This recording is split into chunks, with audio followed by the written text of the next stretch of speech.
This is Pet Life Radio. Let's talk pets.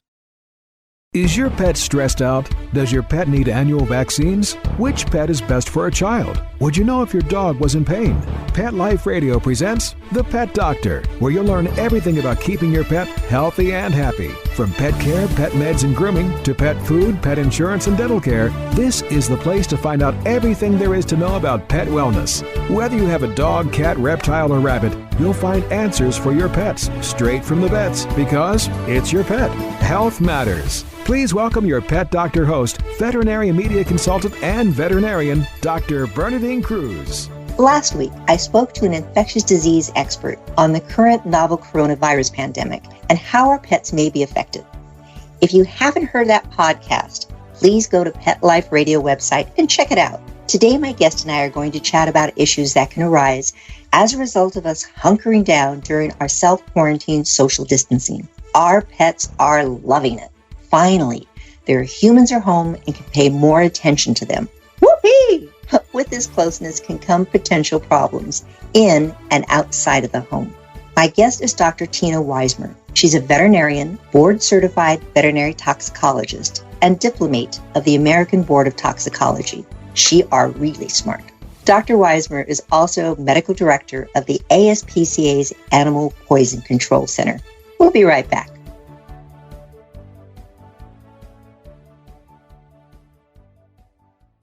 We call him Willy Wonka. He's a chocolate lab. His belly itched, and he would actually lay in the grass and scoot across it to scratch. And Sheba, his sister, she scratched at her ears real bad, and she shook her head so much, she wound up with cauliflower ears. DINOVITE.com. Dinovite is nutrition. When we first got the Dinovite, they cleaned the bowls up real good. Her ears, they're a whole lot better. Wonka, his belly, it's all really cleaned up. He flops over and lays on his back and just kicks his legs, and I call it his happy dance. They look good and even smell good in between baths. You should give your dogs Dinovite before something happens. And that's kind of like preventative maintenance. Dinovite for life. It makes them healthier and happier. You won't believe how happy your dog will be. And your dogs will love it just like mine do. DINOVITE.com.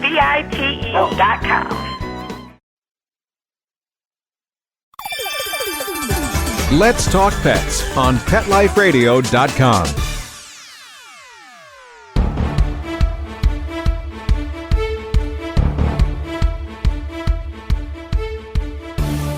Dr. Wismer, thank you. These are topics that come up all the time, and so appreciate you being with us today. Thank you for inviting me. Well, number one, there are so many urban legends about things that are toxic to pets and the way that people can try to treat them at home. And right now, as the intro said, people are home a lot more with their animals. And I really want them to know, what's that number one myth you hear the most often when it comes to veterinary toxicology? The number one myth is probably animals know what's poisonous and they won't eat it. That is so untrue. You kind of wonder when you see these reports of small children drinking bottles of lye that they found underneath the sink, or taking a big swig of bleach or other things. It's just like, oh my goodness, it smells terrible. Why would a child do this? And you're right. Animals ain't any smarter than these children sometimes as to what they get into. Especially when we think about dogs. Many dogs, it's swallow first and then assess, hey, was that edible or not? Yes, I'm sure you've seen, I'm sure a lot of our clients have noticed some of these competitions they have amongst veterinarians, and it gets out into the general public too, about my dog ate what. And it usually seems to be large breed puppies that, as you say, eat first, think twice, and it's like, oops, I shouldn't have eaten that, George. So this coronavirus self-quarantine time, yes, we're spending lots of times with our pets, and probably some people are eating a little bit more than they really need to because they're stressed, they're bored, etc. Junk food, good food. What are some foods that we shouldn't share with our pets? And I love your ASPCA website. It has lots of things, but as we're chatting right now, what are some of the things we shouldn't share with our pets? Well, you're right. We are seeing an increase in what we call quarantine snacks that animals are getting into. So chocolate, and then for dogs, grapes and raisins. So why is it that things like chocolate, coffee, caffeine in general are problems for dogs? And is there a difference? And I know that some chocolate is more toxic to dogs than others. If you could explain why. Sure. So when we think about chocolate, the darker it is, the more methylxanthines they contain. And these are compounds that cause stimulatory signs in our pets. So increased heart rate, increased blood pressure, agitation, potentially things like tremors and seizures. The reason this is such a problem with dogs is that these compounds actually last for a much longer period of time in the body than they do in people. And also, dogs have no off button. I mean, they will eat the entire pan of brownies.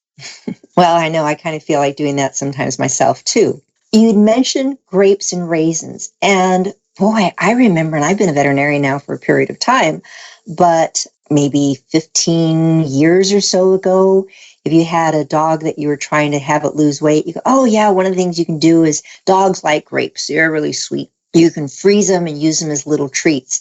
And now it's like, whoa. You're not supposed to give them grapes and raisins. What's the issue there? So grapes and raisins will cause kidney failure in a subset of dogs. The problem is we don't know which dogs are going to have problems. We don't know if it's an individual dog thing or if it's something wrong with some of these grapes or raisins. So we don't know potentially if it's a mold or something like that. But yeah, I mean, growing up, our dogs got the occasional grape or raisin and they never had problems. So it sounds like we were probably just lucky. Good. And I know I've been doing a lot more cooking. And, you have your garlic and your onions and you're trying to make things smell good, taste good. And here's your pet and it's going, dogs again in particular, that really smells good. And I want some. Or people have read that garlic is good for taking care of fleas, and we're getting into warmer seasons throughout the United States. So people go, I know, since I'm just cooking up some garlic in my pasta, let me throw some in my pet's plate. What's the problem with onions and garlic and chives? So onions, garlic, chives, scallions truly follow the dose determines the poison. So a little bit is not going to hurt your pet, but too much can cause anemia. It actually affects the red blood cells and causes them to break down, so they don't carry oxygen as well. So, if your dog gets that slice of onion off the hamburger, it's not going to be a problem. But if you're cooking that wonderful French onion soup or that chicken that my grandmother makes that has 20 cloves of garlic. Oh, my goodness. Oh, it's amazing, but definitely bad for the dog.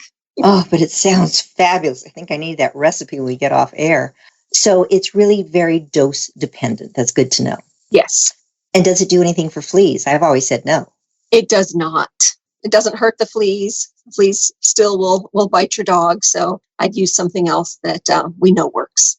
Okay. So again, as we're cooking and you're trying to maybe conserve some of that dog food, or you're just trying to cook more healthy for your dog now that I'm home, or cook more healthy for my cat, I'm just going to make my own pet food and let me put some meat in it and some raw eggs, because eggs are good for the dog. And, I'm cooking this chicken and I have some bones. So they need bone meal. So let me throw some bones in there. What's the problem of doing that? Well, it's actually relatively difficult to well balance a meal for dogs, or especially for cats. And we can run into problems that way. But we also have to think about bones can potentially cause perforations of the digestive tract, and things like raw eggs or raw meat can have bacterial contamination, and it can make your pet sick.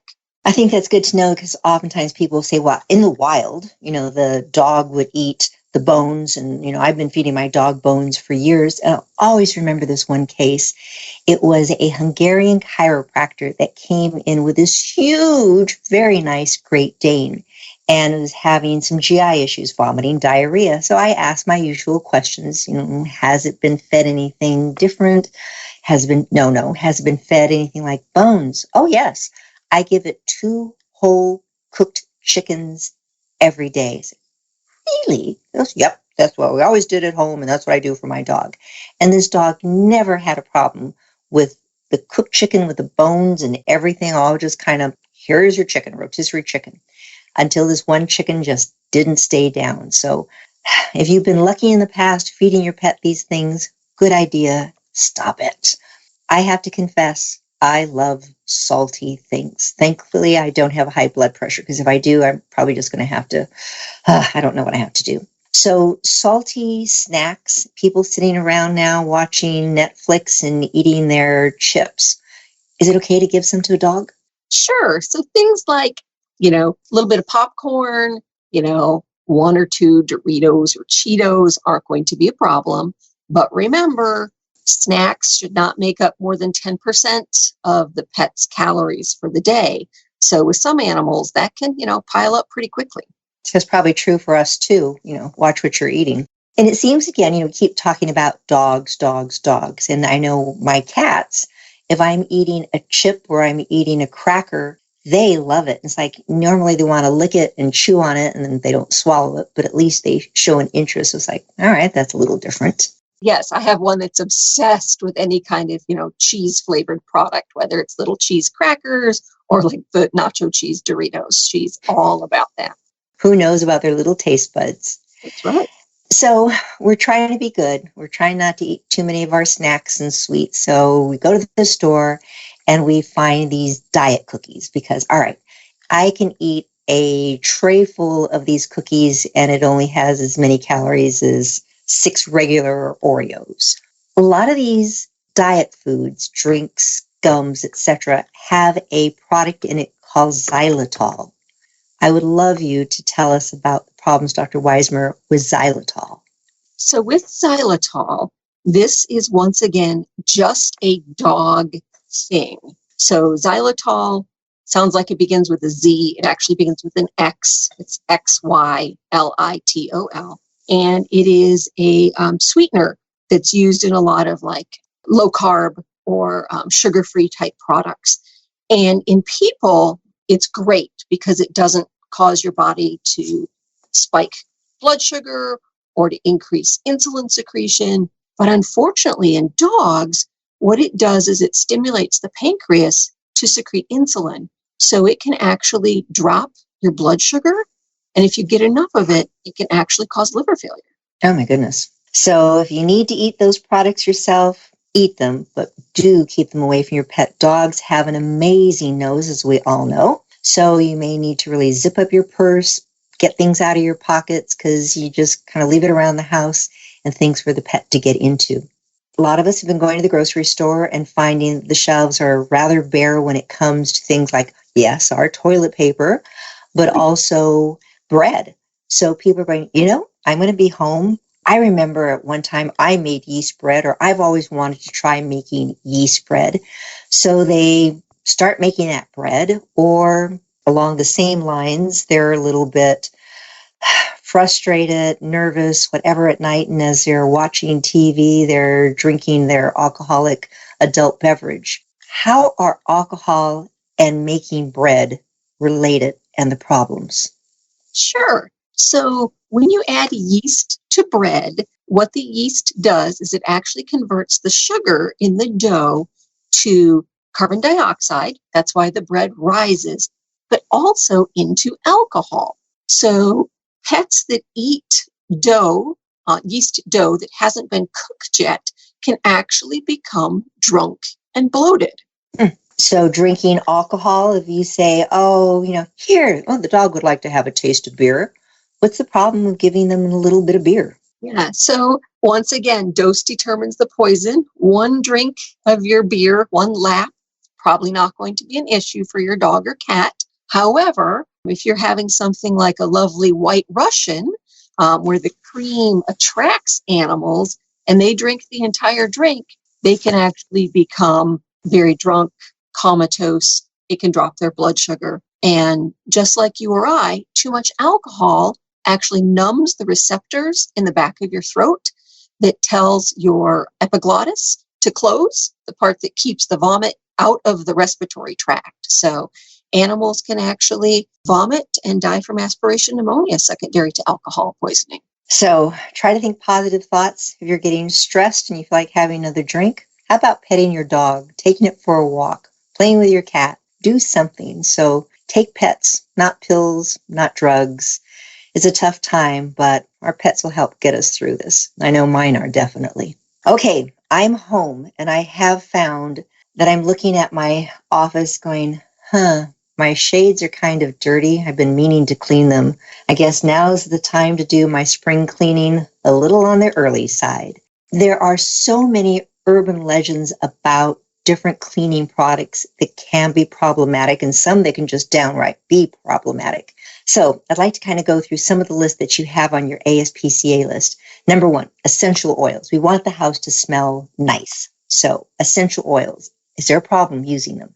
So with essential oils, we don't want to use them at full strength. So 100% concentration should not go on animals. We probably, if we're using them as cleaning products or we're using a diffuser, these are going to be diluted and therefore shouldn't be a problem. However, remember your dog or your cat has a very, very sensitive, sense of smell. And you may like that smell of that diffuser, the lavender or, lemongrass, but to your dog, it may be like being stuck on the airplane next to that woman or man with too much cologne or perfume on. Good idea. All right.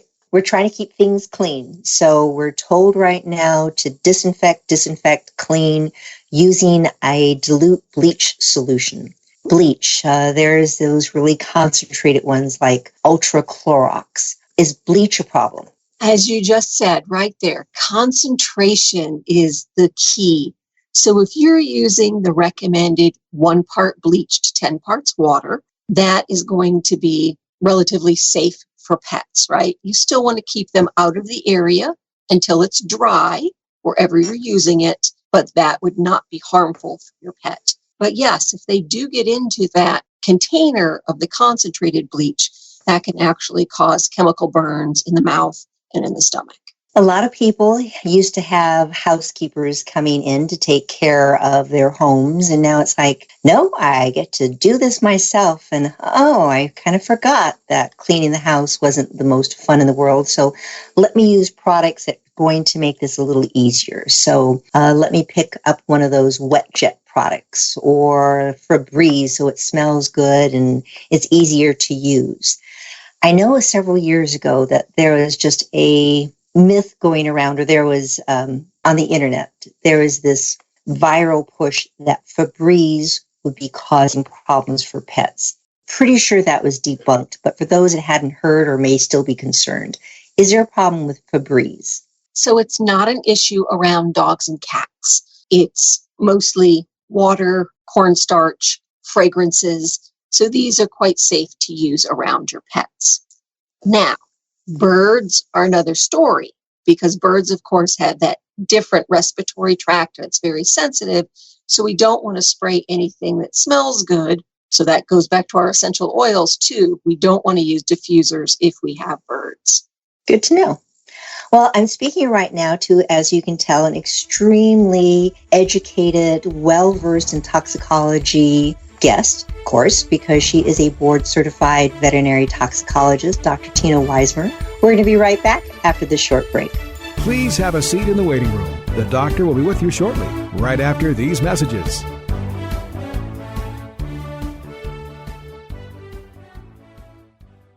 Hey everyone, Michelle Fern here. I have the perfect gift for Mother's Day.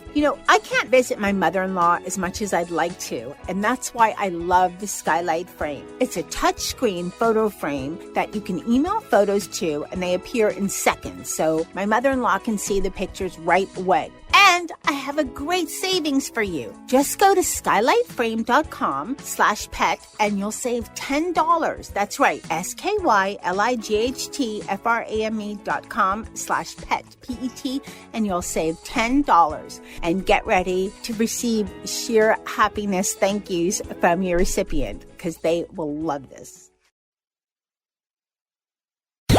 Let's talk pets Let's talk pets on Pet Life Radio. Pet Life Radio. PetLifeRadio.com. Welcome back to the Pet Doctor on Pet Life Radio.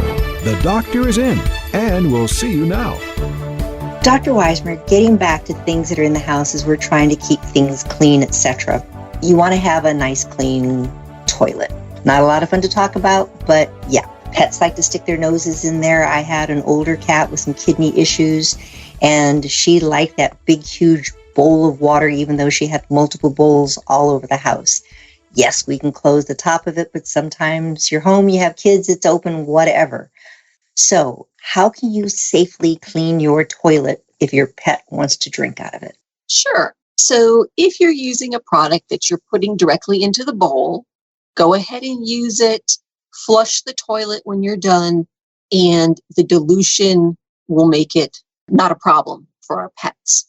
This is the same thing with those things that, turn your toilet water blue. Mm-hmm. The dilution, once it's in the bowl, it's very low, so we don't expect any problems from it. But if they had actually chewed into the container that you put in the back of the toilet, that can actually cause chemical burns in the mouth and the stomach. Good to know. With people right now being out of work, being home, pet gets into something and they think, I think this is toxic. Of course, first thing they do is tend to get on the phone and talk to a friend or Google something to see if they can find an answer. What are some of the home remedies that do and don't work for toxic exposures? Sure. So there are a lot of interesting internet myths or old wives' tales when it comes to antidotes and poisons. Probably one of my favorites is burnt toast and weak tea. So where this comes from is actually there's a compound called activated charcoal that we actually use to bind toxins so that they don't leave the digestive tract and get into the bloodstream. Now, when we think about activated charcoal, right, it's dark, it's black. However, it's not the same stuff as burnt toast, right? That's carbon. It's not going to absorb the toxicants. And you mix it with weak tea because tea is a stimulant, so it'll help keep your animal awake and going. Now, that's not true, so it doesn't work. So probably the best thing to do in these situations is give your veterinarian a call, right? They can let you know, is this going to be problematic, and do we need to see the veterinarian? Well, I wish you had told my mother this as a child when I was growing up. If she would make toast in the morning and she would burn it, she said, oh, it's good for your liver. So she'd make us eat this burnt toast. It's like, I don't think I believe you, Mom, but okay. So yes, I ate a lot of burnt toast as a kid growing up. She just didn't want to waste that food.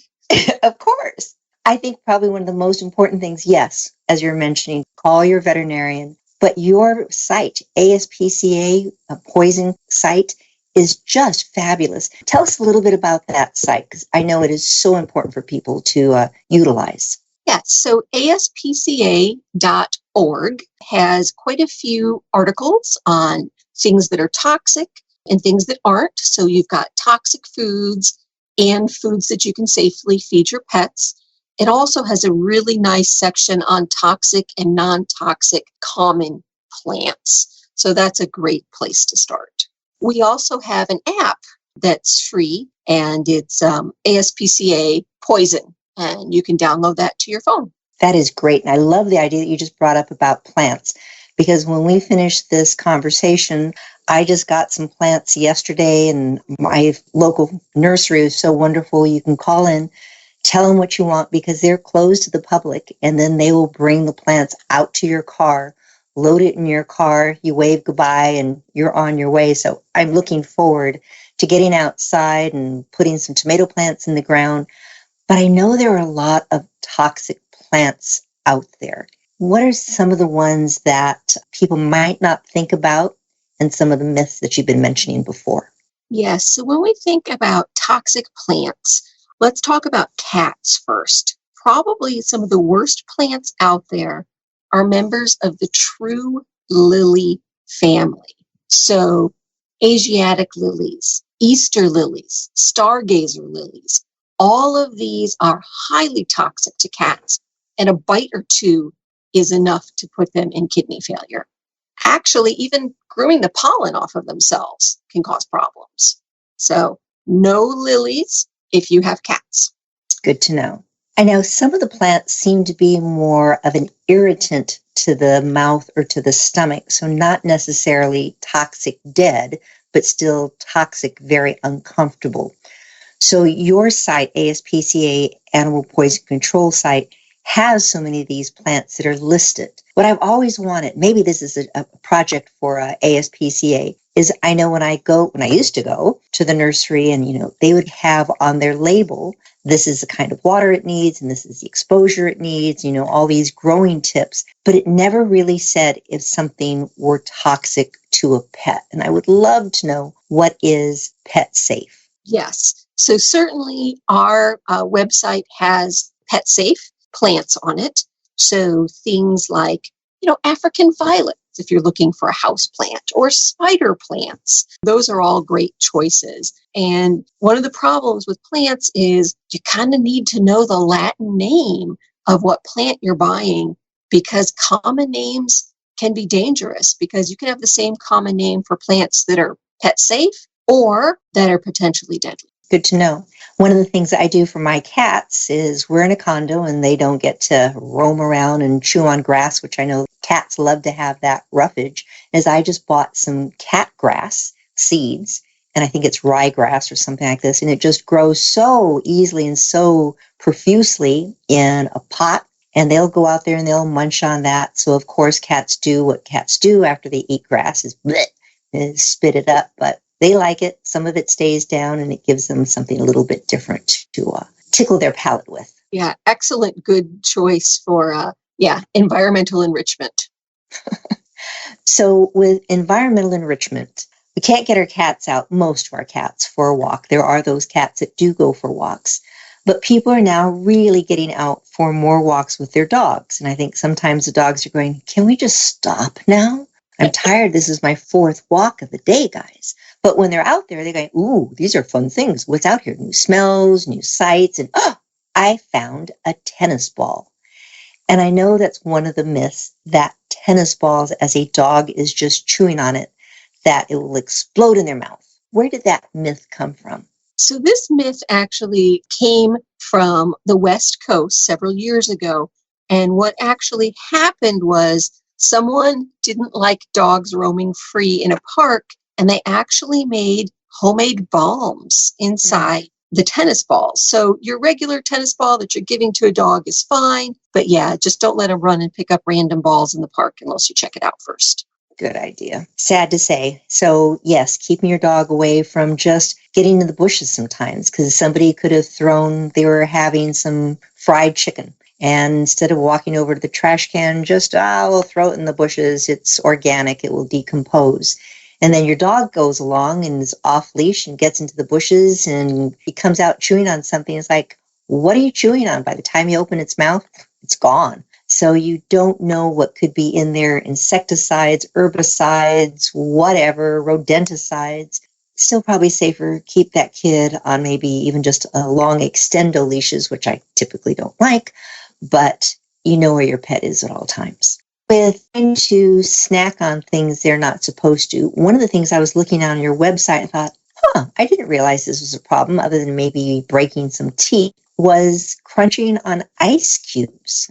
Some people believe that ice cubes are dangerous for dogs again. Here we go back to dogs.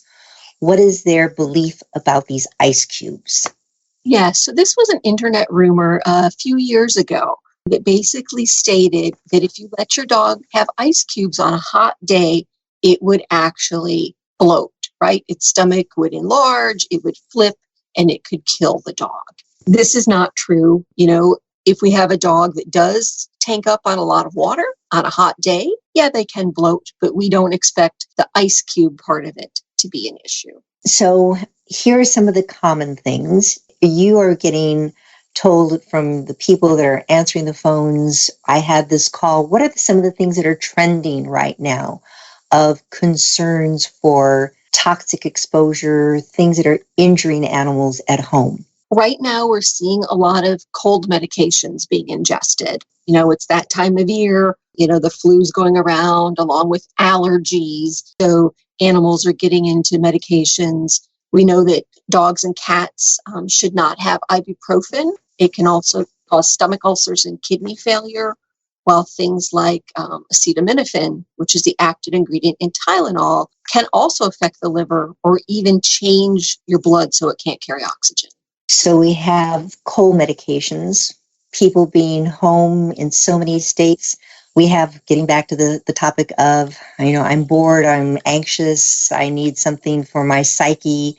So let's have a little bit of CBD or marijuana. Are you hearing a lot about marijuana and CBD problems? Oh, yes, especially edibles. So, animals are getting into the marijuana brownies or the marijuana cookies, or I even had a cat the other day that ate some marijuana lasagna.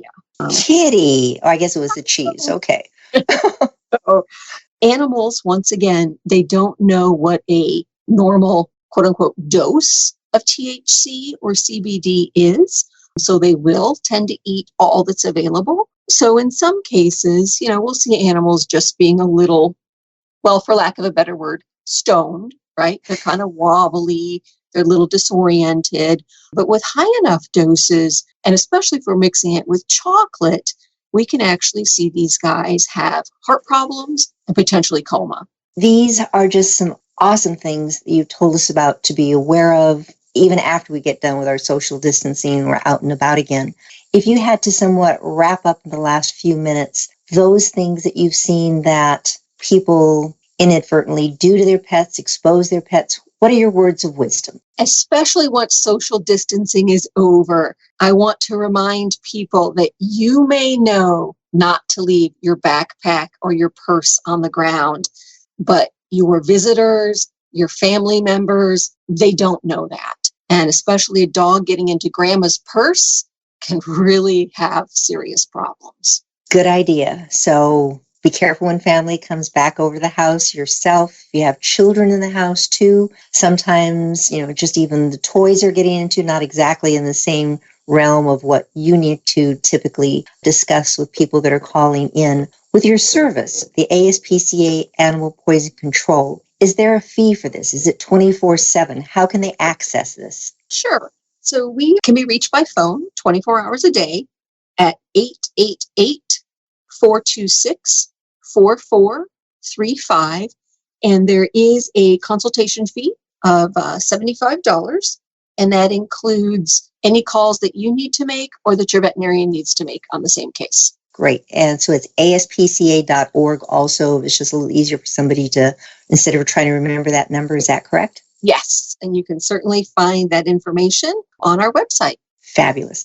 I know I have had to use your service multiple times for clients. When I have a client come in and they say it ate X, it's like, okay, I'm 99% sure I know how to handle the majority of the common toxins. Some of them, they've gotten to a medication I'm not really sure about. I'll always say, call, set up a case. They will give me a case number, then I can speak to your veterinarians, and they have always been extremely helpful, very responsive to my needs and the animals' needs, and do a wonderful, wonderful job on any follow-up. So thank you for having this service. Thank you. Well, this is Dr. Bernadine Cruz. You've been listening to The Pet Doctor on Pet Life Radio, working from home, but aren't most of us. If you have an issue with your pet, even at these times right now of the social distancing, most veterinarian hospitals are open. So if you have a question, call your veterinary hospital. They may have you stay out in the car, bring your pet in, but most veterinarians are still there to help you. So to help you be a better pet owner, please tune in again next week. We'll give you more information on how to make you that best possible pet owner. Thank you for listening. Take care. Stay safe. Pets can be a wonderful addition to your life because they're a member of the family. Keeping them healthy and happy is important. Pet Life Radio presents The Pet Doctor with veterinary media consultant and veterinarian Dr. Bernadine Cruz. Whether you have a dog, cat, reptile, or rabbit, you'll find answers for your pets straight from the vets. The Pet Doctor, on demand every week, only on PetLifeRadio.com.